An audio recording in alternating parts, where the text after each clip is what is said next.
Welcome back to Yachting Unplugged. My name is Kim Sweers, the boat boss. And I'm Rick Thomas with Yachting USA. Well, welcome. This is our final episode of 2024. We are ringing in the new year. Yes, we are. 2025 is only a few days away. Imagine that. I can't believe it. We have Christmas, New Year's, and then we're going to hit it hard. We've got the Miami Boat Show coming up right after that. Boom.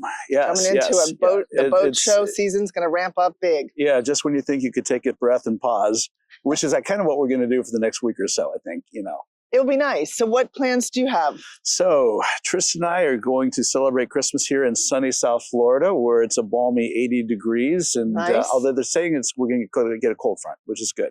And then we're heading to High Springs, North Florida. And Tristan and I are going to do a week of cave diving and how cool is that? Just fun with friends. It'll be good. Yeah, it's a good way to escape. I love it. Well, it sounds like an exciting vacation. I'm staying actually in Florida for Christmas. I'll be up with my twin sister, her family, Yay. all of her kids, her grandkids. I'm super excited about that.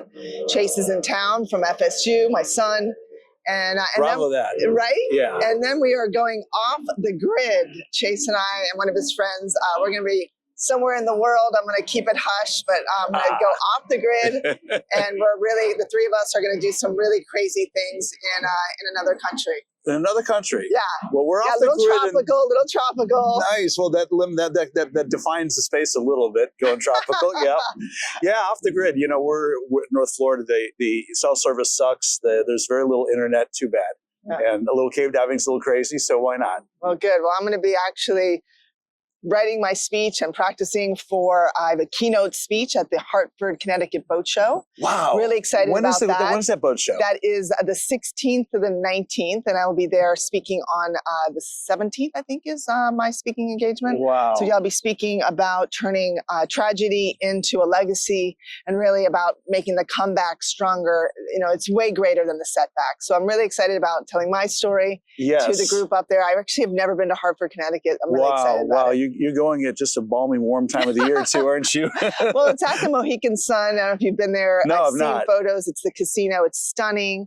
I get in from the airport, check in, and then I'll never leave for like 2 days. Good stuff. Yeah. Good stuff. Florida girl goes north and tells a good story. I love it. But it rings true about how different boat shows are, because you have the boat show there, which the top length is like 50 feet. Right. And that's so unusual for us in South Florida. Well, listen, Kim, when I got into this industry so many years ago, a 50-foot, 70-foot boat was big.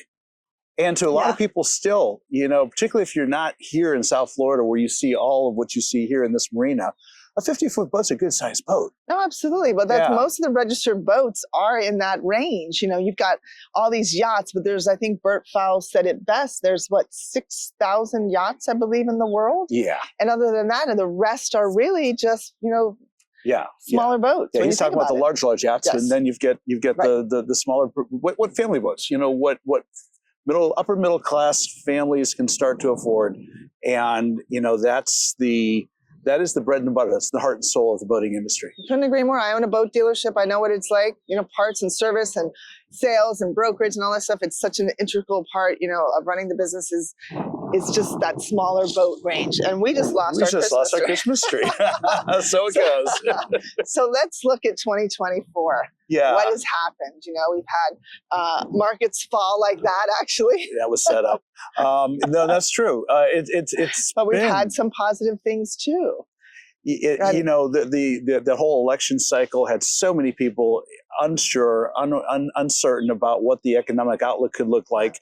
That held a lot of business back, I think. I think this past year was a lot of wait and see going on, which is difficult when you've got inventory to move and you've got numbers you've got to hit and bankers who are expecting, payments, and you want people making decisions and going forward. And that got so frustrating when people are like, yeah, I'm pretty sure we're going to do this, but wait. Right. No, definitely the wait factor has been, every dealer I spoke to two this morning, early this morning. And thank you for each of you that took my phone call. But yeah, it has been an interesting environment. But on a positive note, if you have been sitting on the sidelines and you are a buyer, now is the time of all times to buy a boat. Cool. It is like, when you think about it, people need to year end, whether their fiscal year was September 30th or December 31st, whichever. People are trying to close out and get rid of inventory. That's right. And so it's really a great time just to make an amazing end of the year deal and really get the boat of your dreams. Well, there you go. And they're hard to fit under the Christmas tree, but boy, is it a nice surprise to have it in the driveway on a trailer, right? Right. It fits perfectly in the card that Okay, yeah, there you go. Yeah. So yeah, but 2024 was interesting. We still had some positive things. We had MarineMax acquired more companies. They acquired Williams, Tender Jet USA. Tenders, yep. And then Aviara, they acquired them. So there's still that M&A play. There's lots of people that are really coming, part of a larger conglomerate. And right. And we've been seeing that trend, and I keep asking the question, and I do it without really a dog in the fight, but I think it's always worth the question. Is it good for the business? And what these companies that are becoming assimilated into bigger and bigger companies? Do they keep their culture? Do they lose their culture? Do they keep their people? Do they lose their people? Do they bring a higher level of service and professionalism, or are we losing some of that mom and pop culture that used to define our business? And again, I'm making no judgments on this. I'm just asking the question so the people that listen to this can start asking critical questions and determining for themselves what's in the best interest of the industry, because really that's what I'm concerned about. Well, the two major players are OneWater and MarineMax, and there's been rumors about, those two sort of joining forces. We don't know where that stands. That's sort of been hush-hush, and so we don't know much that's going on there. But yeah, there's a lot of consolidation, and some of it is great. There are companies that scale, that they part of processes, procedures, and systems and software. All that can lift the company up. But at the same time, there's the other side where it's the culture. There's duplicate positions, and there's obviously things that have to get cut. And you have venture capitalists that are looking at you versus leading with your heart. So there are some give and take for that gets bloodthirsty at times. Right? Yeah. I mean, we watched, for instance, Safe Harbors over the last couple of years roll up a lot of marinas and businesses, and I'm unable to speak to this specifically right now, but I'm aware of another company that's coming in with a similar program, and some well-known, highly placed people in our industry that have joined this program. And when that comes out after the first of the year, and I hope to be able to bring that news out first, it's going to be profound. And so there are exciting things coming into 2025. Have me intrigued. Yeah, well, it's an amazing, and if I could even drop one name, and I won't. If you knew it though, you would realize, okay, this is going to be real. It's going to be big. So we've got that to look forward to and more. I think 2025. Yeah, we should be a fantastic year. We have the inauguration, which is in January, so that will be a great, hopefully, way for us to kick off the boat season and people being positive. We have the boat show, the hurricanes that hit Florida, and insurance checks are starting to come in now. We're going to see hopefully buyers at the Miami Boat Show. So I'm really looking forward to seeing that uptick, if you will, in business. Yeah. Well, it's interesting, too. I've got two companies, one out of Japan and one out of the Netherlands, that have come to me and asked for help to get into the Palm Beach Boat Show. Yes. And we're getting space with Informa for this Japanese company. And I'm going to be talking to a couple of yacht owners about helping this Dutch company bring in their product, which is a really, really, really cool product. So we're seeing foreign interest from both sides across the Pacific and across the Atlantic, wanting to be here in the yachting capital of the world to do business and to bring their products out. Agreed. Couldn't agree more. We have Nova Marine that we actually have a listing, a $2 million rib that we have for sale. Same thing. I mean, you and I were callous to it. The boat shows, we go to the same one, X amount of decades we've been going. I'm not telling you how many I've been. But this is their first year exhibiting in Miami. And I'm like, they're so excited. I'm like, this is really? Yeah. For us, it's just another day of boat show. Yeah. Right. But you can feel their excitement. Yeah. They're exciting. They're coming into the States. They're having our client's boat in their display. So we're really excited about that. But yeah, a lot of good things coming. A lot of good companies are coming. It is. There's a lot of talk too about what's going to happen internationally, how the U.S. markets stack up. We talked briefly about tariffs and whether or not that's a good thing or not. And, I'm going to reach down and touch that third rail a little bit, because I come from a background of manufacturing. And I come from a background where I watched the U.S. boat building industry be decimated over the last 3 decades due to foreign competition. Some of it reasonable and fair, some of it, frankly, not. And so we sit here, and there's a Nordhaven right behind you that was built in Kaohsiung, Taiwan. Right. There's an Ocean Alexander right there that was also built in Kaohsiung, Taiwan. There's 2 Horizons behind us built in Taiwan. There's a beautiful Westport built in Westport, Washington, actually Port Angeles, Washington, where that boat was built. And there's an Azimuth that was built in Viareggio, Italy. So just right there, when you start looking at these numbers, you realize the disadvantage that the U.S. boat builder has. And then as the manufacturing goes, how many manufacturing operations, foundries and fabricators and have seen their business taken or sent over to China? So I would say that if you're sitting here wondering if the tariffs are going to be good or bad, the Mexican-Canadian tariffs, I think that's super short term. I think all that's about is protecting the borders, and as soon as the Mexican government and the Canadian government says, "Okay, yeah, we'll do our part," there'll be no tariffs there. The Chinese, on the other side, they're not our friends. They make acquiring goods inexpensive. Again, short-term gain, long-term loss. No, I see. I'd far rather see some tariffs go against Chinese manufacturers, bring the cost of the Chinese product up to allow the American builders a little more of an even playing field to compete. And then we might see a little uptick in the U.S. manufacturing. Yeah, I couldn't agree more. You give the U.S. manufacturers hope, they start hiring again. Business comes back here because the tariffs are increasing from those countries that we need them to be tariffed. And I'm excited to see what Trump and the new administration brings. You know, he's got Elon Musk and a lot of great people behind him that really are the richest people in the world and some of the most healthiest people in the world. I know that you are a supporter of Kennedy, and he's going to do great things for us and get us all in shape. The Hamaha, the Make America Healthy Again.